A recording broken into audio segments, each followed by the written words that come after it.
はい。いいですか？じゃあ質問。どうぞ。前回、武田君とのディスカッションでも出たんですけど、武田君はその水中でキックを完結させるキックを打っていて、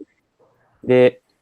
水しぶきを上げないようなキックが彼にとっては大事っていうことになってて、僕も練習中によく水しぶきを上げるな。できる限り水しぶきを上げないキックで、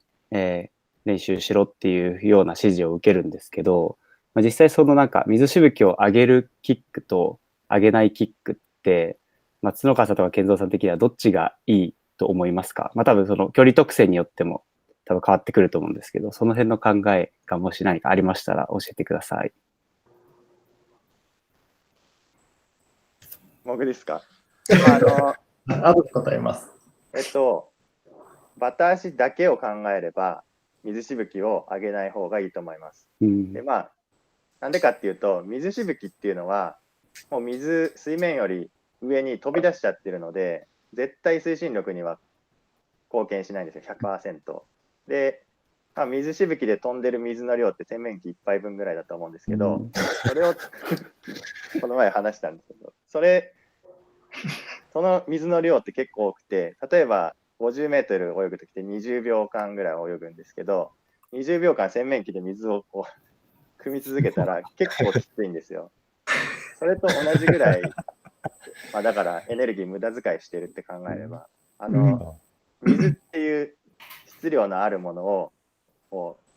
飛ばしてるっていうことなので、そこにもエネルギーって使ってますよね、当然。だからそこで無駄なエネルギーになってるとは思います。水しぶきを上げようとすることはエネルギーの無駄遣いなんですね。はい、ただ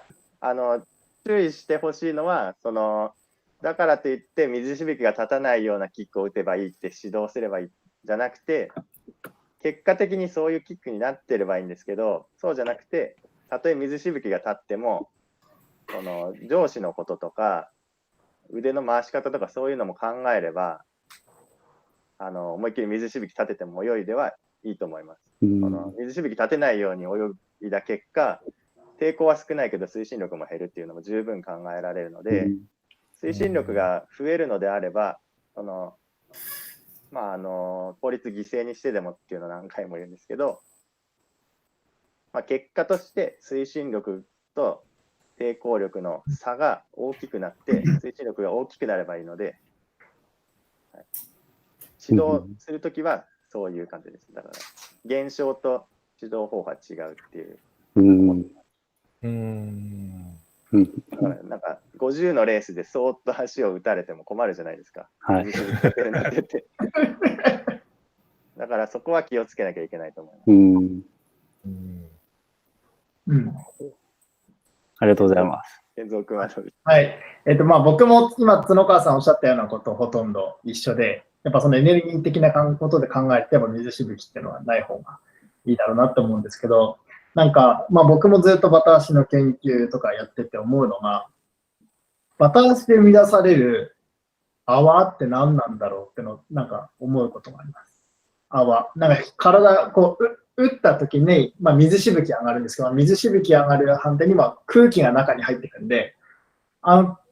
中に入って足の後ろにできてくる空気っていうのがどういう影響してるのかななんての測りようないと思うんですけど、なんか気になります。あれってもしかしたら泡立てた方が抵抗ちっちゃくなるのかなとか、泡ってか空気あった方がどうなんですかね。なんかなんか意味わかりますこの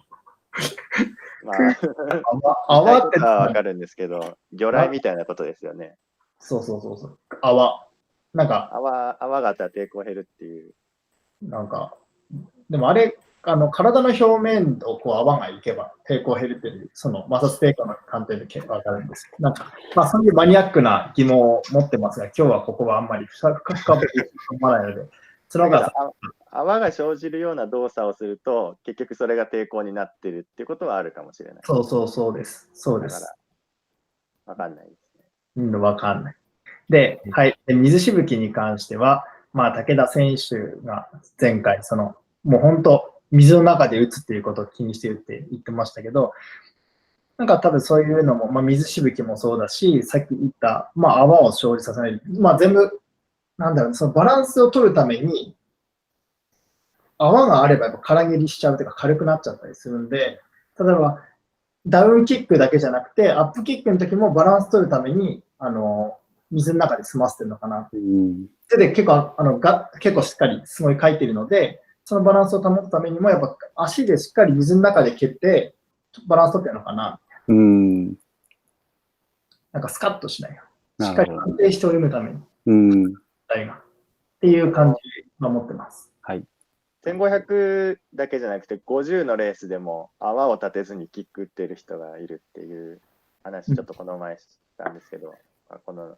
メンバーで。2016年のリオオリンピックで優勝したアンソニー・アービン選手の50のレースを見ると、1人だけキックで水しぶきを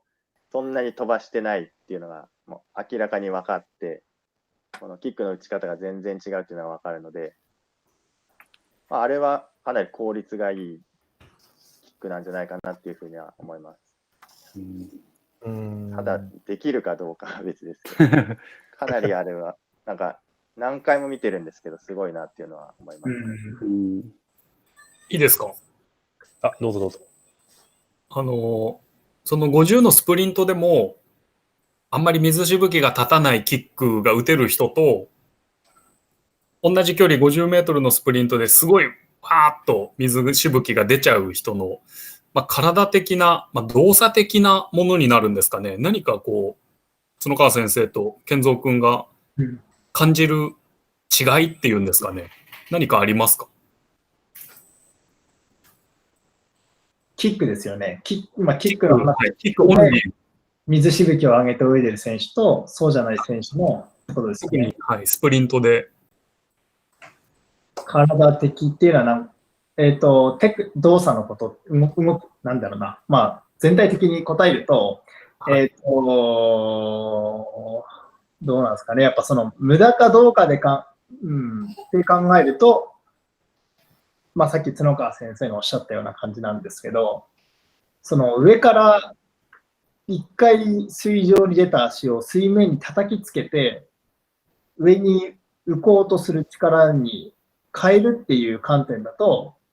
一回出して、水面でバチッってバチャンってやって、体を浮かせようみたいな、そういう意味ではいいのかな。例えばストレートアームとかもクロールで指から入水するのと、バーンって叩くので、多分その時も体のとか頭とかの持ち上がりやすさってちょっと変わってくるのかなって思うんですけど、その水しぶきが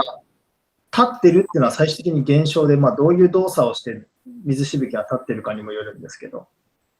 一概に水しぶきが立ってる、ダメっていう風な指導は、別に今のところの僕の考えではしなくていいのかな。多分目的があると思うので、その指導の一部でもしかしたら水しぶき立つようなキックの方が、その目的とする動作ができてるかもしれないし、それはやっぱ指導者によってどういうふうに捉えてて、最終的にどういう泳ぎを目指しているのかっていうところがあるのかなっていうふうに思います。ちょっと曖昧な答えなんですけど、多分角川先生がもっといい感じに答えてくれる。同じような意見ですけど、だからエネルギーとかその水の流れとかその現象だけで考えれば水しぶきはない方がいいんですけど、その泳ぎっていう点で考えると、水しぶきを立てて泳ぐっていう方法も十分あると思います。水しぶき立てないように泳ぐとどうしてもダウンキックで下に足を押し込むような感じにどうしてもなってしまうと思うので、アップキックのことはちょっとアップキックがうまくできないであるとか、例えばそういう下に蹴るような泳ぎをすると体全体の姿勢とかが崩れるとか、上肢の動きがおかしくなるとかっていうのもあるとで、その選手や指導者の考え方によるとは思うんですけど、そういうのを否定するっていうつもりは全くないですね。ただ水しぶきはエネルギーで考えれば無駄なっていうだけです。今、